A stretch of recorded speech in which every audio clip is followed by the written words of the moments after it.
Oh my gosh. What up, Dukes? Ninja. What? Samurai. My bad.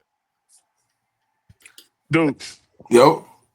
I had to get your boy Chico on check, so I came and stood by a cowboy behind me. That's all. I like that. Yeah, that's Get hard. the joke in check, man. Yeah. He a Raven now, so it's all right. It don't matter. Yeah, but who picked him? Who let him go? The Cowboys do what You Cowboys don't like the do. Cowboys to go? See, I knew you were finna say it. I knew you were finna say it. I was like, Chico, you a Cowboys hater? Who is You he? just Austin Kneeland hater? I'm not. Who is? Oh no, both. No, Both. I'm not. I actually was making a statement about the Cowboys, and he threw me on that side. You're like, you don't like them, just stay over there then. I was like, okay, well, I'll stay over here then, just to be against you. Dukes, all I said was simple rules. That's Austin Kneeland. It ain't number 2 rules, Dukes. Mm-hmm. Rule number 1, pick a side. Mm-hmm.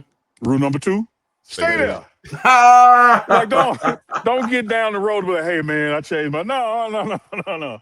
You picked over there, stay your ass over there. Shout so out he to go Wally. Chico. Two places we ain't going. One is back, the other forth. Thank you. We ain't doing it. Yeah. We ain't doing it.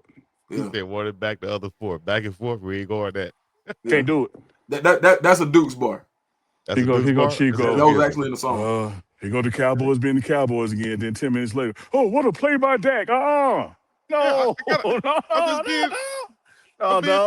Stay over there. Hey man, shout out to the Cowboys. They also let me put this up right here for the Cowboys. What do you think about them honoring Marshawn Kneeland throughout the game? You saw the T-shirts on the sideline. Head coach wore it.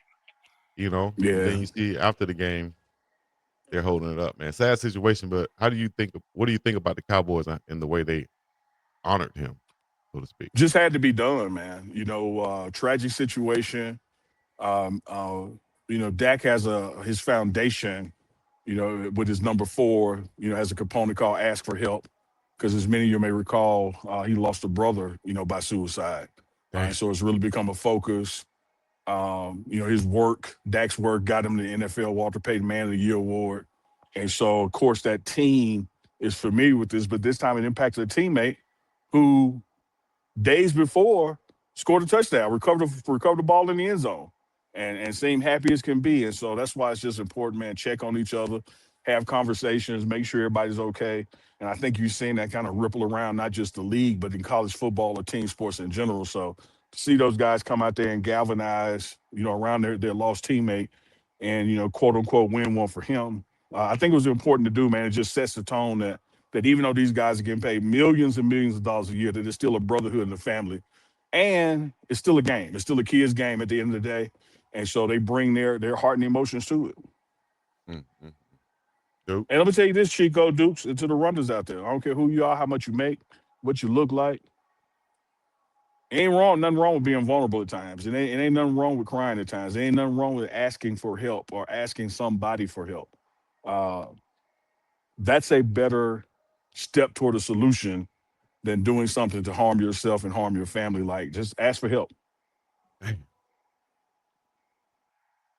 Young life taken too soon. Dukes, any thoughts on that? It's sad, man. You just gotta pray, dog. Everybody stay prayed up, dog. That's it. I hate seeing stuff like that, man. Yeah. I was just talking to a parent this morning about the pressures of football. And I'm not saying that had anything to do with what happened with my man, but at the same time, when you just look at everything going, like, look at the high of scoring a touchdown as a defensive player and how everybody would consider that to be like a monumental moment. And how could you do that after something like that? And then you realize how small the game is in the actual game of life, right? Yeah. You know what I'm saying? So it's just like, well man, said. I think we just don't want to.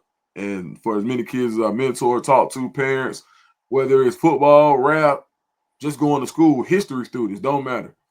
I just really like to drive home the importance of mental health and just being yourself, man. And if it don't feel good, man, don't question it. Talk to somebody about it. Mm-hmm. So many athletes can get that instant gratification of doing something on the football field, like scoring a touchdown, and then get brought down to reality instantly. Kind of like the Bud Crawford situation where he was at the parade and then he's on the high. Then as soon as he get in his car, head home, he gets pulled over by the police or the sheriff or a state trooper, whoever, and it kind of brings him down right back to here. You could be a player, have some issues at home with your significant other, go score a touchdown. You come home in the house, he treats you like you ain't do nothing out there. Go take the trash out, go do this, and here's all the problems we have, So all that stuff can compound and let you know that football is like this. Life is everything else around it, and that can take a toll on some people, man. It ain't who you are, it's what you do, and don't let nobody make you that. And that's to anybody who hearing you. It ain't who you are, it's what you do. It's the difference. Talking about football, right? Or whatever your profession is. Anything you do, your job, life period, bro. It ain't who you are, it's what you do. Like, right. It's people who you ever see somebody, and we always talk about people who quote unquote take their job too serious, right? Yeah. I know you've heard that in the past, right? Yeah. Some people align their identity with what they do. And that's a dangerous slope because that can be taken away at any time. It doesn't matter what you do. And I don't think there's a better example or confession of particularly me standing here, next to this practice field, indoor practice field. Coach Prime talks about, not all the time, but he doesn't shy away, and he remembers the date. He doesn't shy away from his suicide attempt in Cincinnati. Here's a guy playing Major League Baseball.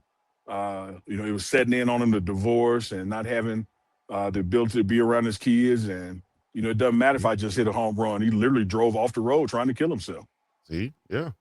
Because you might think and that's Deion F. Sanders. Right. I just did all of this and I can't even see my kids. And then that can take you down terrible spiral, man. And like, you know what, man, this is not even worth it. Like, why am I doing this if I can't do that? But you got to go do what? You got to call somebody, talk to somebody, dog. Let somebody know, and don't feel like you could take it in your own hands and just. A part of that story he tells, Chico, I'm paraphrasing, so y'all forgive me if I miss a point or two. But when the law enforcement arrived there, and people know, or at least even in on the scene, they know Coach Prime don't drink. And so it was like, oh, man, you good? How did this happen? And he was like, man, you know what it is. And he said even the paramedics, they couldn't believe that Deion Sanders would try to kill himself. Like it had to be an accident, like some animal rode across the road or, you sleepy. It had to be something. It can't be what it looked like. Yeah. Dang, man.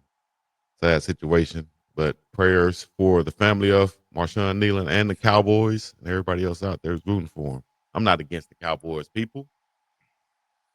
I'm going to tell you what you are, Chico. I'm not against the Cowboys. And it's prophetic that your last name is Cleveland.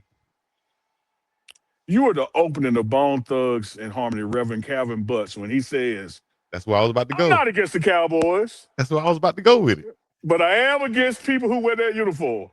I am against the star. No, you against them Neelys. I am against Neely. It's just a hater, dog. He's just a hater. He's just a hater. Nah, man. Hey, so I just want everybody in this chat to remember, man. Like Twitter, everybody reads Twitter, man. Y'all just remember, like, and I know we can't stop everybody for what they say, but man, it's real, dog. Imagine, your child being somebody who plays, doing the thing that they love, and somebody dogging them because they couldn't make a play. So yeah. So shout out to Shadua Sanders for saying that about Dylan Gabriel. Hey man, listen, man, y'all can root for me, but you don't have to hate on Dylan. You know what I mean? That's the truth. We want him to succeed. And I felt Shadua about that. And nobody forced him to say that. That's showing his character also, man. Think about this, bro. Like Chico, like for example, right? Look at your career. Now think about how when you weren't the guy, right? It was easy to kind of be in the shadows because you weren't the guy. And you become the guy. Imagine the pressure that comes along with being the guy. You know what I mean? Where if you number 2, number 3, or number 4, you miss a shot, nobody cares. When you number 1 and you miss a shot, everybody's watching. And it can be good when everybody's watching because, well, at the end of the day, when I talk about doors, you can walk through them or you can walk out of them. That's the same thing when it comes to praise and negativity. You can give positivity, but negativity comes through that same door. So we just got to be careful with how we treat people, man. Like, and that story, I really haven't been talking about it because it kind of hit me in a different place, just based on how many kids I see that's going through it right now. So yeah, man, I just want us. I want us all to just, you know what I'm saying, just think about it like they still people, dog. Right. Damn right. Oh.